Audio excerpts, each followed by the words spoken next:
Hey guys, welcome back to Fix It Friday. So, this week I'm going to start with a little story about a system that I received from a friend, an old NES. And as you can probably tell from these pictures, somebody else tried to modify this NES and they did some kind of horrible, disastrous hack job. So, as you can see, they drilled a hole in the top of the shell and they added some ports on the front of it. And honestly, I really don't exactly know what the heck they were trying to do here. Yeah, you can just see like a big spaghetti mess of wires and some hot glue all over the place. I think they were trying to add Famicom functionality to an American Nintendo, but honestly, I really don't know. It was just a complete and total disaster.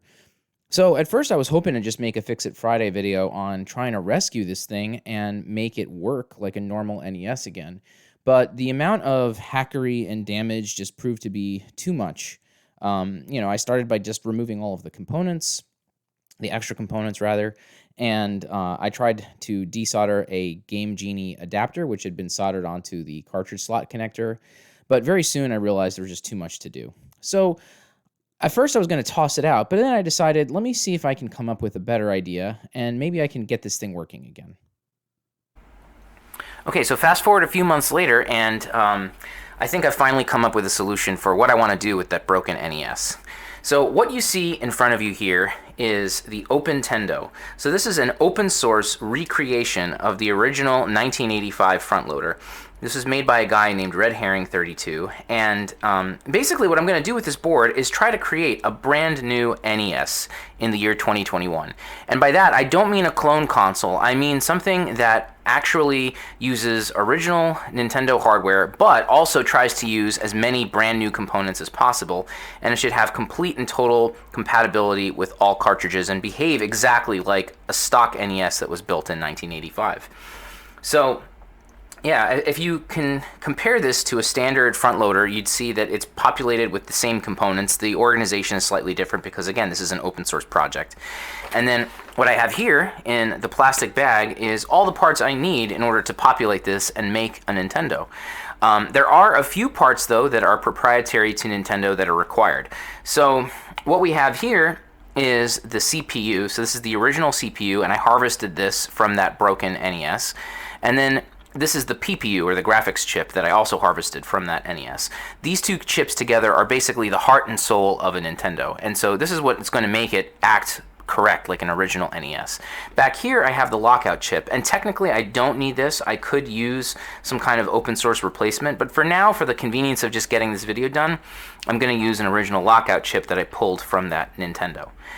Alright, so let's go ahead, open up the crazy packaging, and get started with some soldering. Okay, so we're going to get started now, and the first thing you should do whenever you're building a board similar to this is you should start by soldering all the components that are really short and then kind of work your way up in terms of height. That's the easiest way to do things so that you don't get in the way of yourself. So if you've got like a tall component already installed and then suddenly there's a little guy that has to go right next to it, then it's really annoying. Whereas if you're doing things the other way around, it's actually a lot easier. So that's what I'm going to do. I'm going to start off with a whole bunch of resistors. I have some diodes. Yeah, I'm going to go through them and explain what I'm doing. Some of these things can be installed in any orientation, and some of them do have a very specific orientation. So whenever that happens, I'm going to stop the video and explain what I'm doing. Alright, so let's get started with some resistors. Alright, so before soldering, I just wanted to show you my method here for making sure I have all these parts organized and I can make sense of it. Because as you can imagine, there's a ton of different parts and it would be very easy to make a mistake here.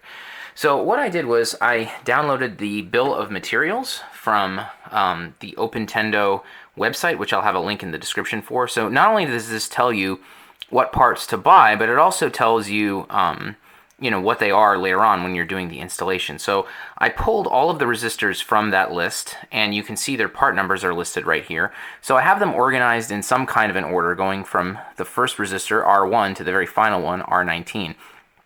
And so I have all of their part numbers bolded and labeled so I can figure out what's what. And then I have the stack of resistors in the same order, going from resistor 1 all the way to the bottom. So that's how I'm going to do this to try to minimize my chances of failure. Another thing, too, to keep in mind is that when you're looking at the board, there's actually details on the board of exactly what value it's supposed to be. So, sometimes it might be hard to figure out exactly what it is, but most of the time it's pretty clear. So you can see here R17, you can see it says 2.2 kiloohms. So yeah, so there's a couple of different steps that can help you minimize your chances of making a mistake here. All right, so now I'm going to get started.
Okay, all the resistors have been soldered into place, and I did some proofreading of my work, and I actually realized that there's a mistake in the bill of materials. So in the bill of materials, it says that this specific resistor, which I think is R8, is supposed to be a 20 kilo ohm resistor. But in fact, if you look at the schematics, and if you look at the pictures that are on the Opentendo website, it's pretty clear that this is supposed to be a 12K resistor instead. So you can see that right here on the board. I noticed it as I was putting it in, and then afterwards I did a little check and realized, yep, it should be 12K, and the only thing that says 20K is the BOM. So I went ahead, thankfully I had one in my stock of parts and I replaced it. But otherwise, all these resistors are installed and they're in the right places, and the nice thing too is, you can use a multimeter and test the impedance of all of them and make sure that the values match, and of course they do. Okay, so now that that's finished, the next thing I'm going to do is install a few more low-profile parts. I have these ferrite coils, which are going to go here in FC1 and 2. And then I also have 2 diodes, which are the exact same value. They're Zener diodes. The ferrite coils don't have an orientation, so you can put them in any which way you want. The diodes, though, they do have an orientation. So they have a stripe, which indicates one side is supposed to go there, and then the other side is supposed to go on the other side. So you can actually see that here on the board. So the stripe is facing up away from the cart connector. So yeah, let's go ahead and take care of that.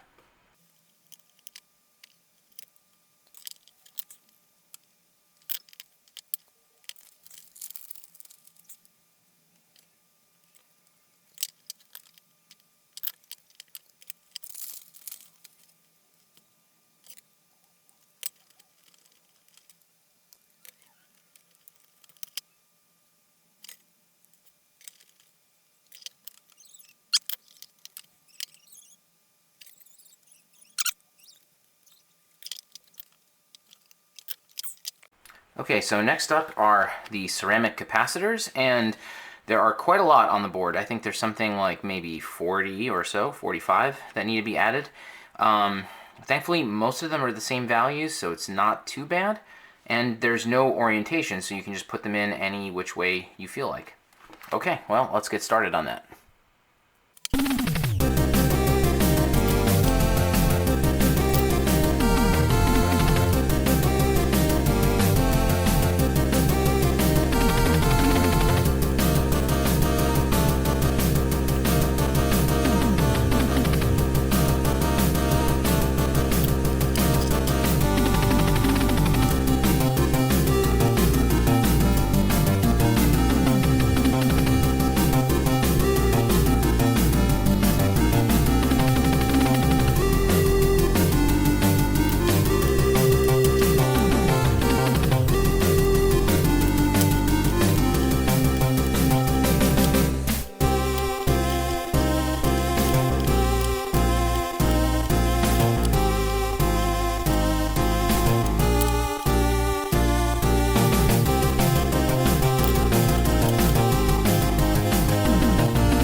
Okay, so now we're down to the last few components before we get to the actual chips. And I just wanted to kind of go over a few of them because most of these have some kind of polarity to them. So we've got these 4 components here. These are called diode arrays, and you can see that there's like a dot on one side, and then with these in particular, there's also a notch on the top.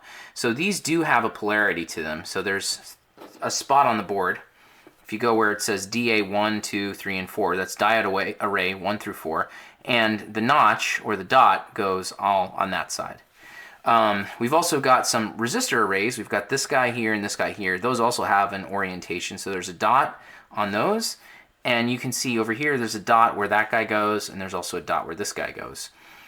We've also got 3, I have a third one over here, of these transistors. And these guys also have an orientation. So the emitter in these is marked by the notch. So all 3 of them have an emitter, a collector, and a base. And the emitter is where the notch is. And so if you look at the board, the emitter, collector, and base are all labeled for the 3 transistors. So you just got to make sure the notch is on E for all 3 of those. What else we got here? We've got electrolytic caps. This is something you've probably seen a million times on my channel already. Those have a positive and negative side. The negative side on the board is indicated by this white part.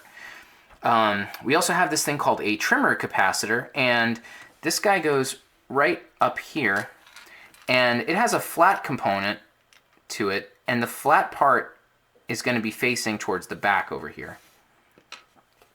And then finally, we've got a crystal oscillator, and we've got a ceramic resistor, which is going to go right over here. Those don't have any kind of polarity. And then lastly, we've got a couple connectors. These I ordered off of DigiKey. This is the only part so far I've had to salvage from the NES because you can't find this connector. This is for the power. So I had to pull that off of an NES, but I'm sure there might be some other kind of connector that we could put in here in the future. But yeah, for now, this is totally fine just to have this one part. And it's also worth mentioning too, there's a handful of parts here that I had to order through eBay and not through DigiKey. So these DAN 601s, these diode arrays, that's all ordered from eBay. The transistors are ordered from eBay. This trimmer cap, and yeah, I think that's it. So those are the components. Oh no, actually, yeah, this too, this resistor array I also had to grab from eBay. But other than that, everything else was still available on DigiKey. Okay, so now that I've gone over what these things are, let's go ahead and put them on.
Okay, so now we're in the home stretch, and the last thing that we need to do is just solder in the remaining chips, and then this board is basically done. So I just have them in their correct positions, and I'll just talk a little bit about what they do.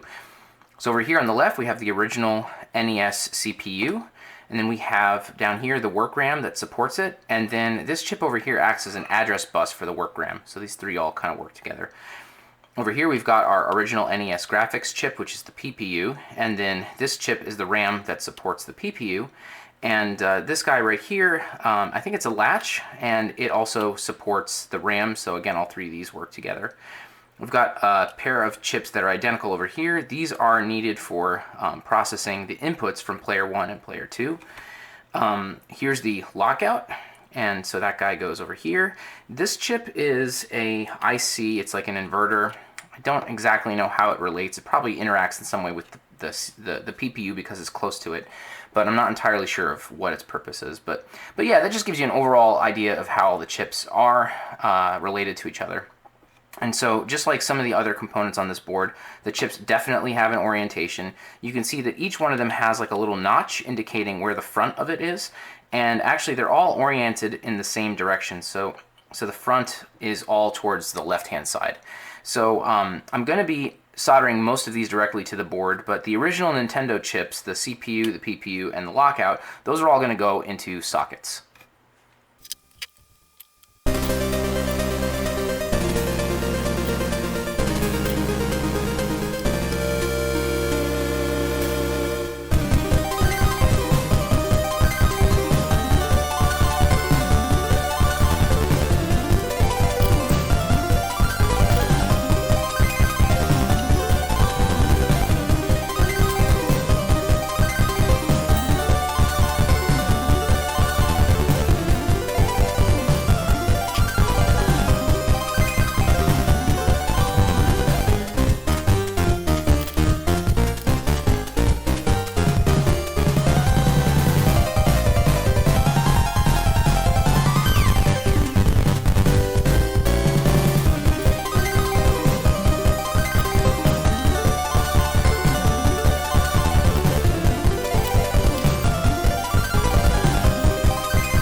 Okay, so after that huge soldering marathon, I can finally say that this board is totally finished.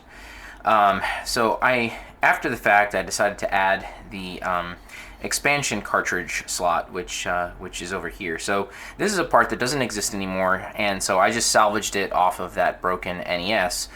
And I decided to do this because, just for aesthetic purposes, really, because this port was never used by anything official, and so it does kind of break with my goal of trying to use as few old parts as possible. But this part is not, it's kind of vestigial. It doesn't do anything. So I was like, all right, let me just put it on here just for the aesthetic reasons of having it on here.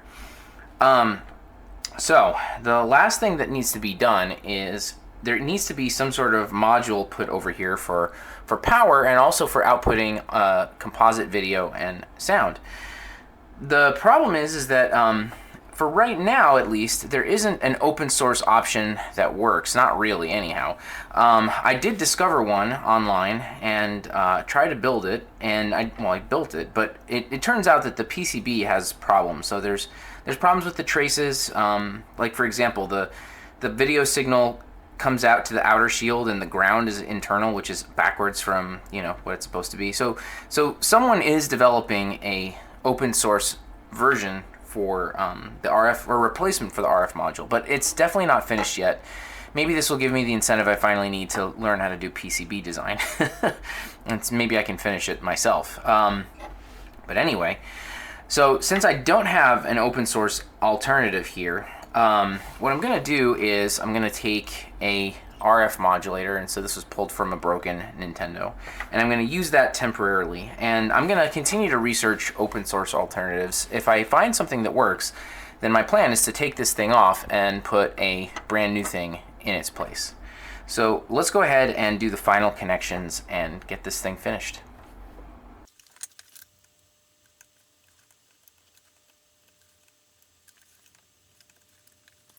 Okay, so I've got everything connected up, and yeah, now's the moment of truth. I have no idea if this is going to work. I really hope it is. First, I'm just going to hit power and just see if I get the normal red blinky light that you get when there's no cartridge on a Nintendo. Oh, that's awesome. Okay, and I'm getting video. Sweet. Okay. Oh my god, I think this thing actually works. That's wonderful. Okay, so let's put the cartridge in. Yes! Alright, that is so cool. Oh, man. Alright, so all that work paid off, and everything seems to be just fine. So this open source NES is totally working. I've made a completely new Nintendo using as few old parts as possible. Well, you know, I am a little bit disappointed that I couldn't get a replacement for the RF modulator and power supply part, but that's something I'm going to work on, and I think, you know, if I get something better for that, I will make an updated video where I make this thing even more new than it currently is. I've also thought about maybe putting it in a completely new case as well, you know, just like really making a completely new NES in 2021. But, you know, this is pretty good. Most of it is brand new parts, and it's fully compatible with the games. It's not a clone, it's original hardware in the sense that you're using the original 2 chips. And then, yeah, if you've got an NES with good chips, but, you know, a bad board, this is a great way of bringing it back to life. Alright, so if you guys like this content, then consider subscribing to the channel. I have videos out like this every Friday. Please let me know what you guys think about this project in the comments below. And if you've got consoles that you need repaired or modified, you can always reach me directly at oneuprestorations.com. Alright guys, thanks so much for watching, and I will see you next time.